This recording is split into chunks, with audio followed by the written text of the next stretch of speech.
ये जो न्यूमेरिकल है सबसे बेसिक न्यूमेरिकल है, जो कि हमें पता चलेगा कि फोरियर लॉ ऑफ कंडक्शन कैसे अप्लाई करना है, कैसे मतलब होता है टर्मिनोलॉजीज का। देखते हैं question. The wall of an industrial furnace is constructed from 0.15 metre thick fire clay brick having a thermal conductivity of 1.7 watt per meter Kelvin. Measurements made during steady state operation reveal temperatures of 1400 and 1150 Kelvin at the inner and outer surfaces respectively. What is the rate of heat loss through a wall which is 0.5 meter by 3 meter on a side? तो सबसे पहले तो हम लोग इसमें क्या क्या data given है वही लिख लेते हैं। अगर आप पहली बार पढ़ रहे हैं तो स्टेप बाय स्टेप चलेंगे, और अगर आप लोग पढ़ चुके हैं तो फाइनल आंसर आप फाइंड करिए और फटाफट कमेंट में लिख दीजिए। सबसे पहले हमें यहाँ पे थिकनेस दे दी गई है और आपकी मटेरियल की कंडक्टिविटी भी दे दी गई है। साथ में आपको इनर और आउटर सरफेसेस पे टेम्परेचर भी दे दिए गए हैं और उसका एरिया भी दिया गया है। तो बेसिकली आपको सभी कुछ प्रोवाइड कर दिया गया है, बस बोला कि फॉर्मूला में पुट कर दो वैल्यूज। तो इसका हम लोग फिगर देख लेते हैं कैसा होगा। अब हमें पता है कि जो आपकी हीट ट्रांसफर रेट है, जो हीट फ्लो हो रही है, वो हमेशा कैसी होती है, परपेंडिकुलर होती है एरिया के। और एरिया के परपेंडिकुलर यहाँ पे क्या है, आपकी थिकनेस भी है।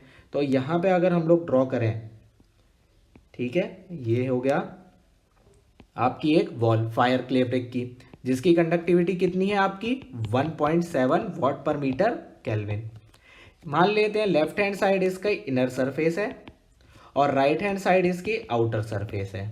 ठीक है, इनर सरफेस पे आपका 1400 केल्विन आपका टेम्परेचर है, आउटर सरफेस पे 1150 केल्विन आपका टेम्परेचर है, और थिकनेस क्या है आपकी 0.15 मीटर। ये आपको वैल्यूज दे दी गई हैं। अब फोरियर लॉ क्या कहता है, direct heat transfer is equal to -KA/dt/dx।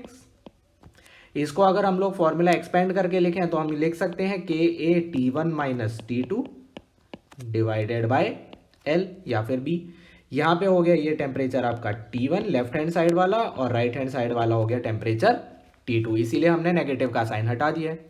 तो हीट ट्रांसफर रेट आपके वैल्यूज पुट करिए 1.7 into 0.5 into 3 into 1400 minus 1150 whole divided by 0.15। इन वैल्यूज को सब्स्टिट्यूट करके अगर आप कैलकुलेट करेंगे तो आपका आंसर आएगा लगभग 4250 वॉट। तो ये है आपका क्या final answer, this is your final answer.